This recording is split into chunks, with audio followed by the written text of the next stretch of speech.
Have you ever walked along a stream or lake and noticed filaments of green algae floating in the water? Have you ever gone fishing and gotten algae caught on your line? Algae in moderate amounts is positive for healthy streams. It provides a food resource for aquatic insects and fish. However, under certain conditions, large algal mats or blooms can form, and these have negative impacts. For instance, in 2015, there was a large algal bloom on the Ohio River that was toxic, and 400,000 people were warned not to drink the tap water. In 2016, there was a large algal bloom in Chile that was also toxic and led to lower oxygen in the water, and this killed 23 million salmon, causing $800 million in economic impacts.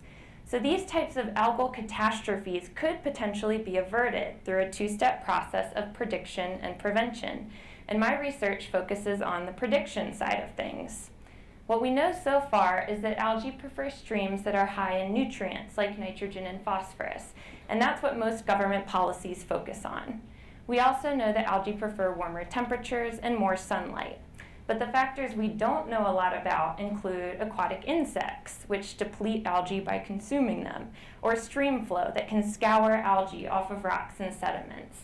So my research uses observations, experiments, and models to understand these complex ecological factors.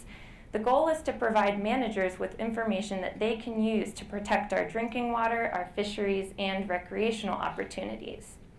The experiments I complete are in small streams that feed into the Poudre River here in Colorado. The streams are mostly pristine, but one of them does have algal blooms every summer. What I'm finding so far is that it's not just nutrients, but also stream flow and temperature that contribute to algal patterns in these streams. I'm also using government data sets to build statistical models to understand algal patterns.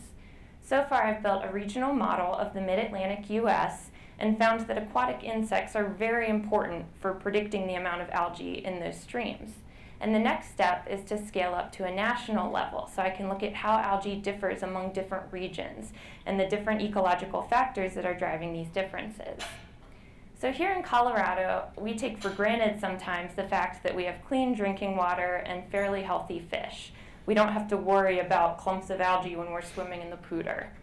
But in the future, as temperatures warm and development increases, algae might become more of a problem.